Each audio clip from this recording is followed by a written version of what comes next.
Welcome to Salesology, conversations with sales leaders, the art of faster, easier, more profitable sales. When you're ready to transform your sales for today's transforming market, we've got you covered with your host, the queen of cold calling and founder of Salesology, award-winning author, speaker, sales trainer, and coach, Wendy Weiss.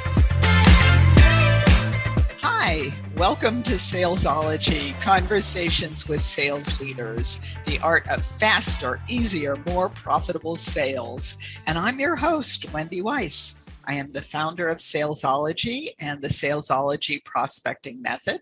I'm also known as the queen of cold calling.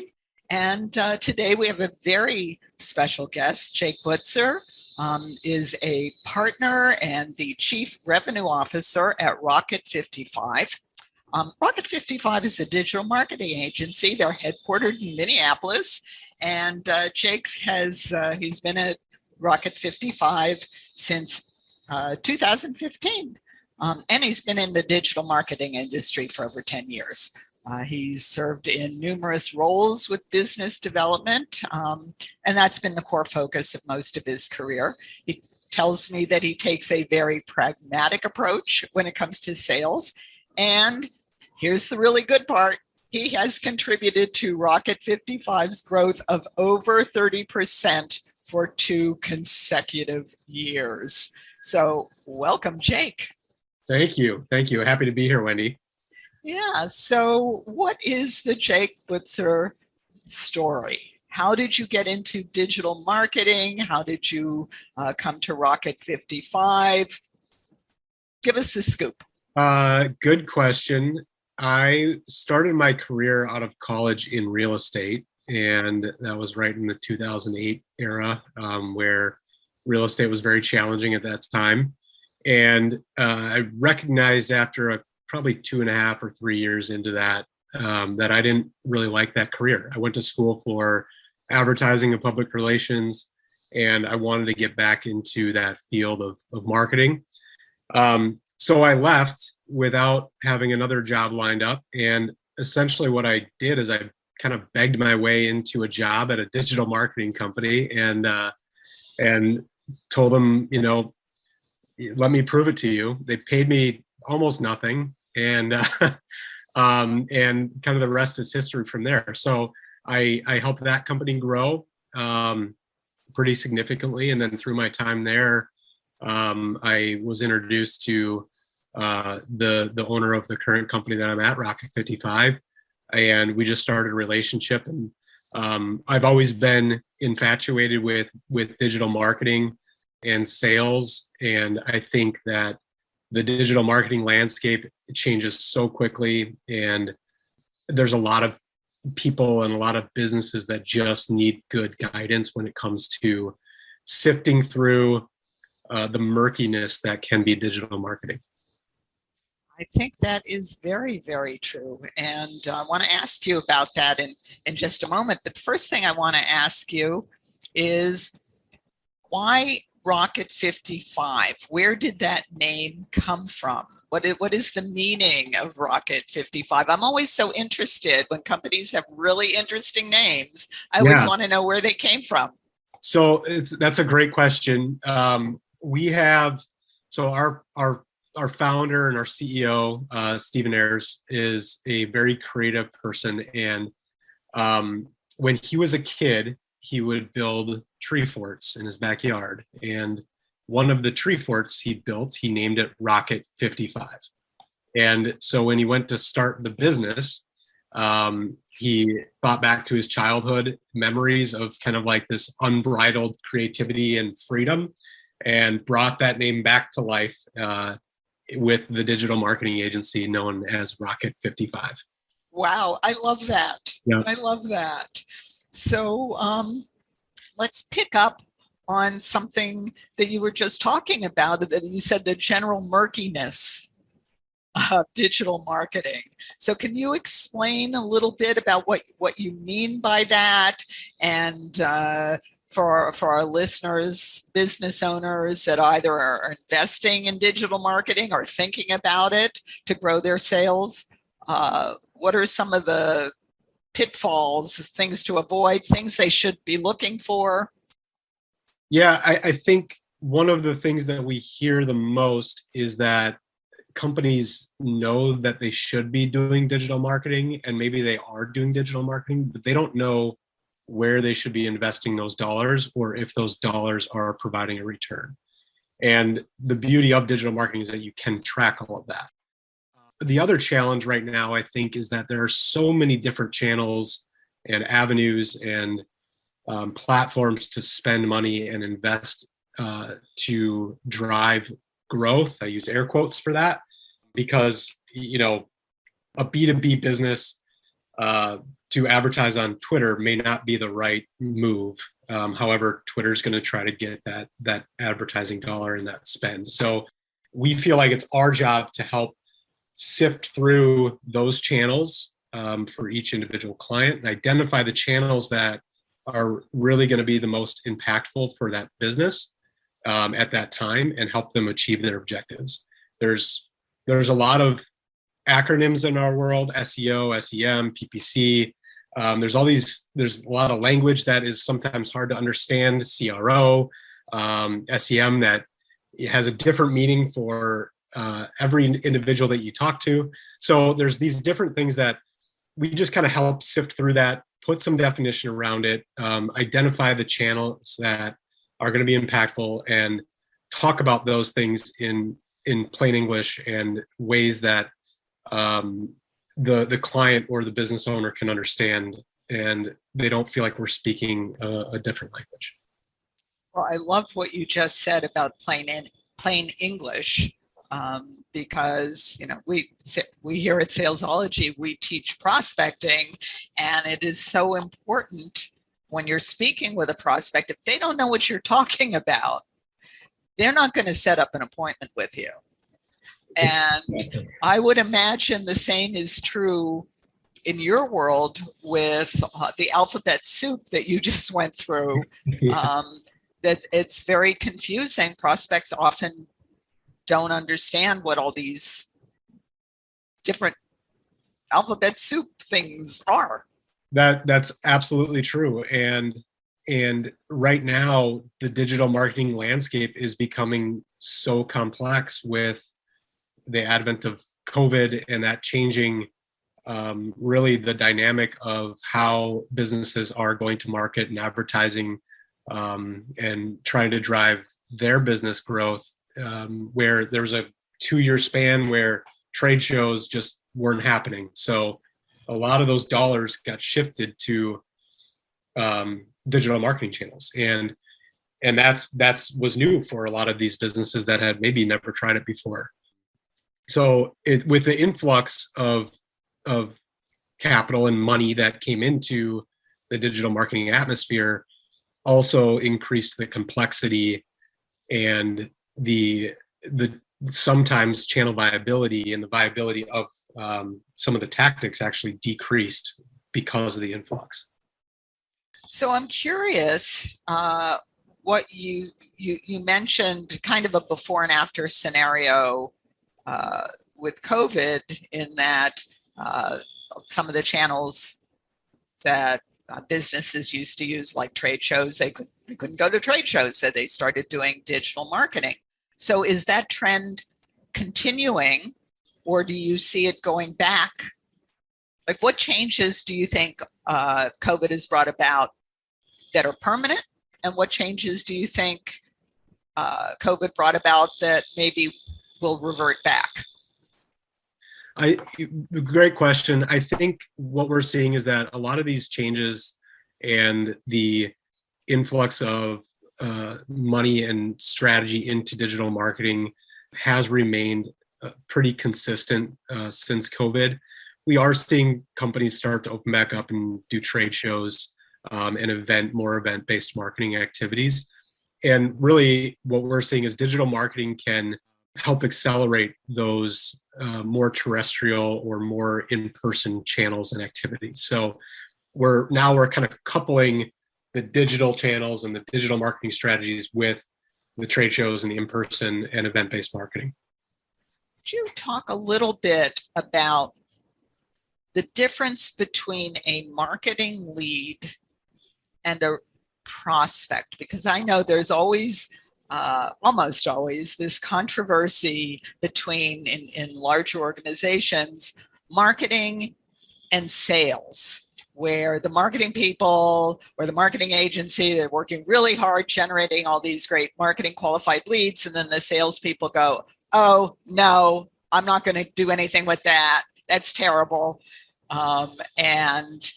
So there's this kind of controversy where marketing and sales are not always on the same page. And so could you speak to that a little bit? Yeah, and I love that you brought that up, because that is absolutely true, and we see it frequently. And one thing that we've done to really try to get everybody on the same page from the start is to have the marketing contact and the marketing prospect really in the initial phases of the engagement. It is about them, and it's about what their goals and objectives are from a business standpoint. But as soon as we possibly can, we want the sales lead to be involved in the conversation, and we want to understand from them what makes a qualified lead, and what should we be doing to target. What are some of the most commonly asked questions that you get? We like to talk to customer service a lot of times, so we try to expand who we're talking to within the organization beyond just the marketing person, because at the end of the day, if we're not driving qualified leads and helping our clients to increase their sales and their revenue growth, frankly, we're a line item on a budget that can be cut. And we want to make sure that we're proving our value over and over again. And it's really important to have those conversations on a consistent basis with the sales leadership to see. And we do this we go through Salesforce and with some of our clients and say, how was this lead? Was it qualified or not? Tell us why it wasn't, if it wasn't, so that we can learn and adjust our strategy to make sure that the outcomes are a lot more powerful. Yeah, and I'm curious what you think. To me, as a sales trainer, salesperson, it often seems like you need to have a common definition of what makes a qualified prospect. Just because somebody downloaded a white paper does not mean they're ready to give you a credit card.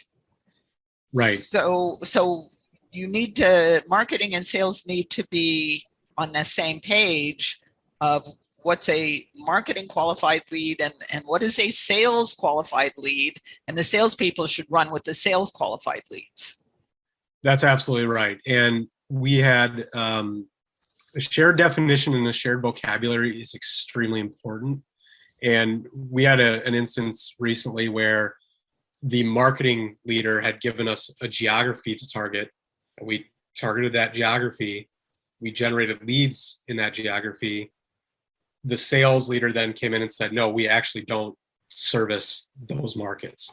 So that to us is a big challenge. And there was not a shared understanding of ideal customer, territory, how far the salesperson is willing to travel and for what service. All those things were just misaligned, and who knows how long they've been misaligned, right? And we're kind of new to this, so it was unique to uncover that challenge. I say it's unique, but it's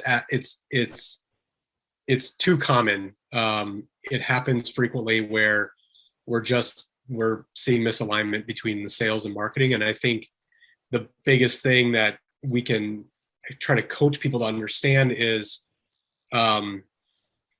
one, what is the definition of a qualified lead? What is the definition of an unqualified lead? It's equally important to know that too. And so that we can go in and continue to have those conversations and continue to target the right people, so that at the end of the day, we're helping sales and marketing. We want them to look like rock stars together and look like they're working cohesively as a team. So it's really important that we help them do that. Okay, I love your answer. So we're going to pause for a moment for a word from our sponsor. But then when we come back, I'm going to ask you the question that I probably should have asked you first, because I know it's the question that everybody wants the answer to, which is, how did you grow sales over 30% 2 years in a row? So we're going to pause for a word from our sponsor, and then I'm going to hold Jake's feet to the fire while he shares that all important information. So now, a word from our sponsor, Salesology 3X Appointments. You know how frustrating and stressful it is when you leave every sales meeting wondering if your sales team knows how to sell, because they're not selling and all you ever hear from them are excuses? They blame your marketing, they say you need to do more social media, and they say you need a new website.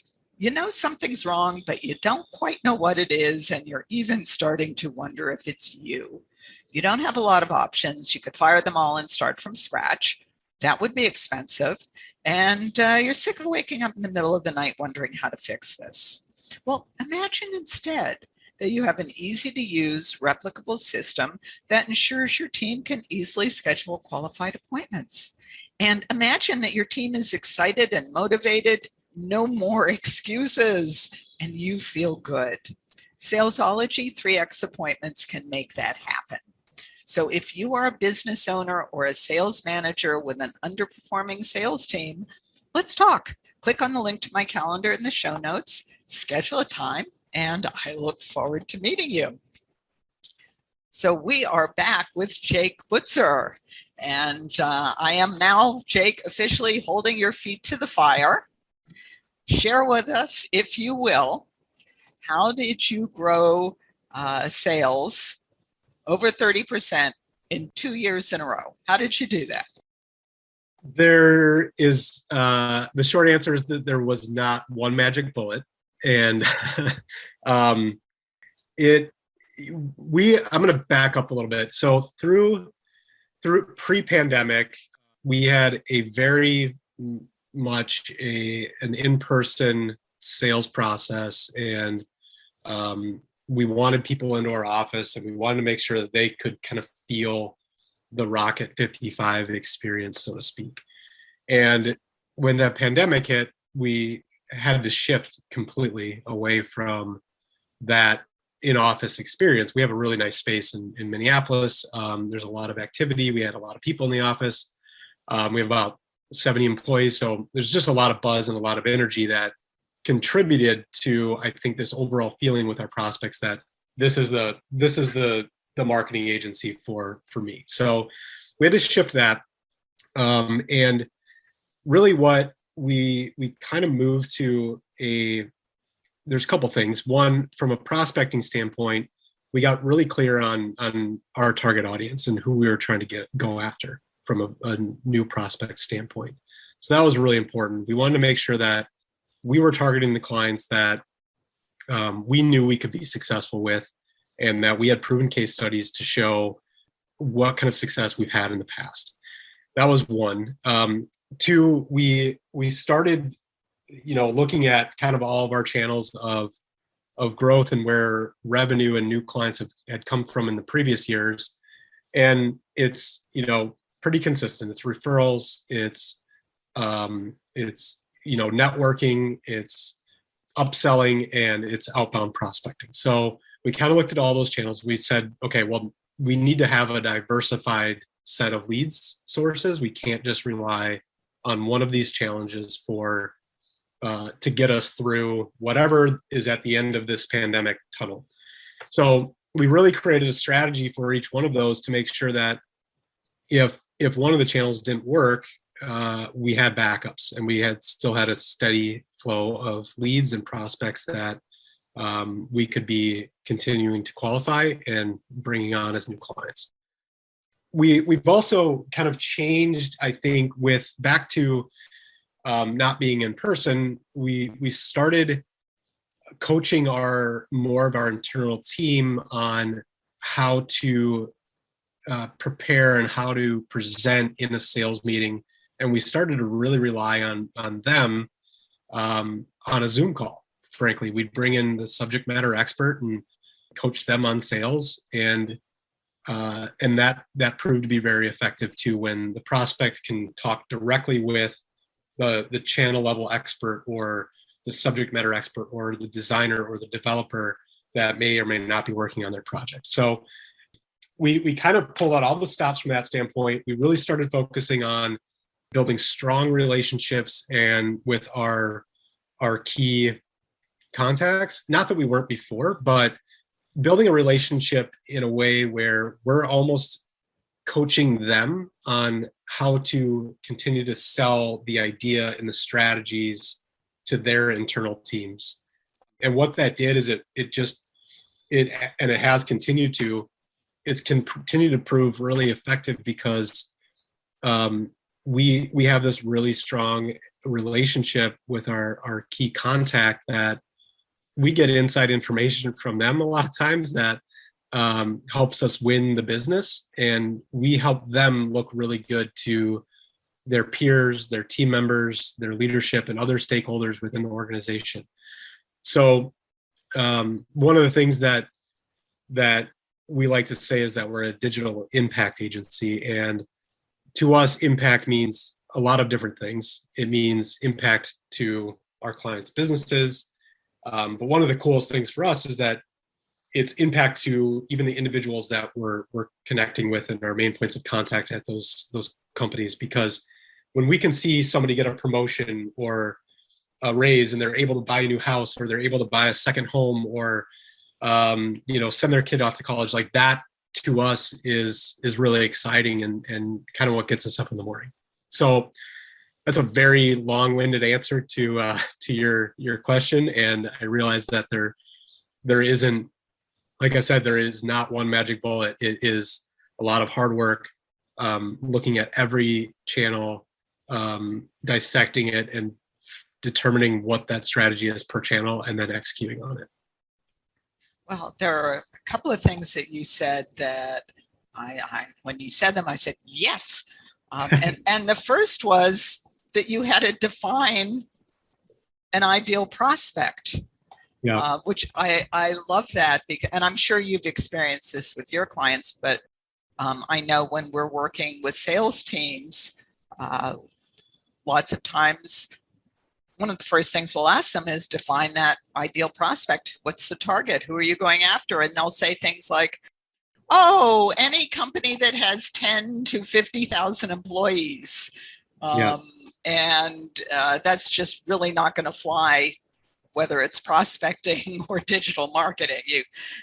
So I love that you had to do that definition first before you could do anything else.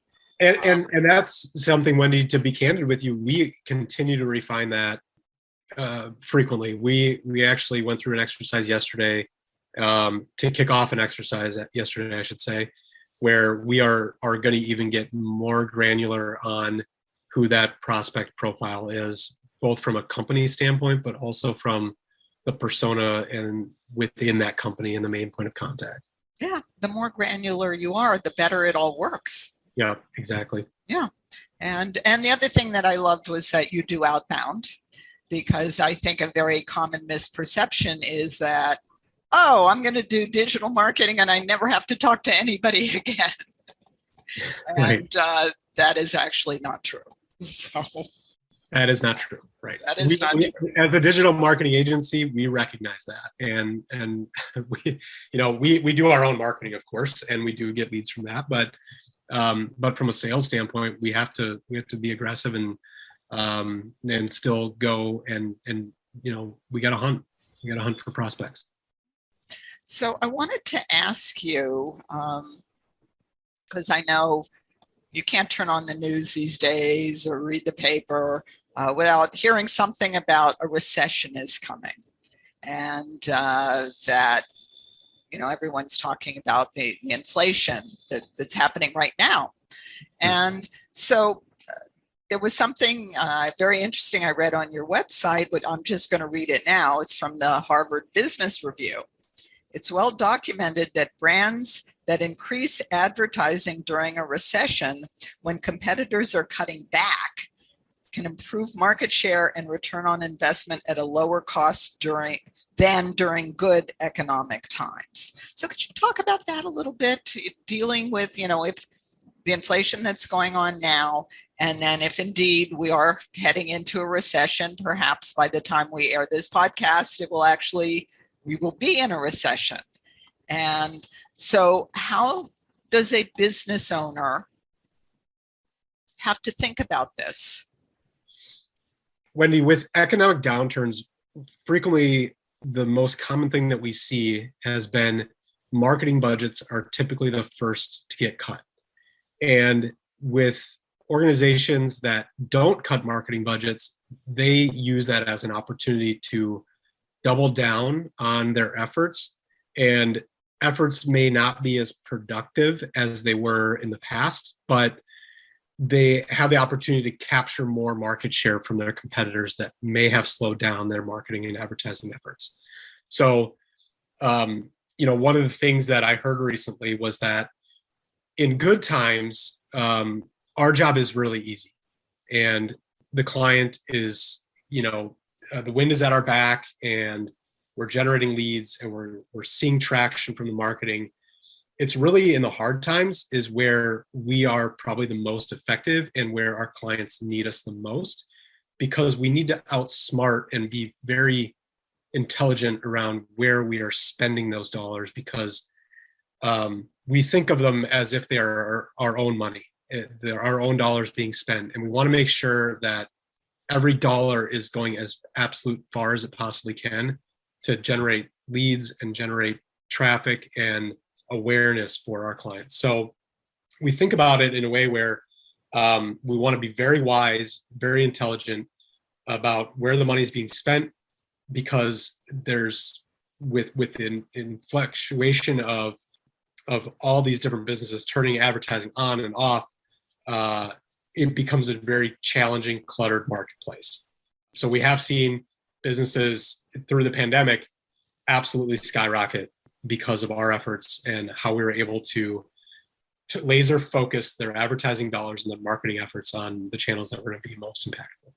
So what I hear you saying, correct me if I'm wrong, but what I hear you saying is there's real opportunity. Never waste a good crisis. Yes, real opportunity. Okay, wonderful. This has been so great, Jake. So how can people find you? And I know you also have a gift for our listeners. So share with us about your gift, and then how people can find you. Yeah, that's right. So what we're offering is a digital marketing channel assessment. So what that will do is our team will essentially be able to go in and look at the digital marketing channels that may or may not be viable for your business, and come back with a recommendation on where you should be investing from a digital marketing standpoint. And candidly, probably most importantly, where you should not be investing. You can find us at rocket55.com. I think we'll put that in the show notes, right? And absolutely. In the show notes. Click on the links. Yep, absolutely. So I look forward to seeing some of those come through and hopefully talking with some of your listeners. Okay, wonderful. And who is this assessment perfect for? What type of business is this absolutely perfect for? Really, it's going to be perfect for a B2B company that is either professional services or manufacturing, that is thinking about how to leverage and get the most out of their digital marketing with maybe even the looming recession. Okay, wonderful. So we will post both of those links, both the link to the Rocket 55 website and also to the assessment. We will post those in the show notes. And so make sure to check out the notes for all the links. Please do share us on social media, tell your friends, give us good reviews. We have been talking with Jake Butzer of Rocket 55. Thank you so much for listening to Salesology Conversations with Sales Leaders. And until we meet again, visualize yourself surrounded by cash, really large bills. You've been listening to Salesology, Conversations with Sales Leaders, the art of faster, easier, more profitable sales. Be sure to follow so that you don't miss a single episode. And while you're at it, please leave a rating and review and be sure to share it with your friends. Tune in every week for more exciting insights and wisdom on transforming sales. And until next time, visualize yourself surrounded by cash, very large bills.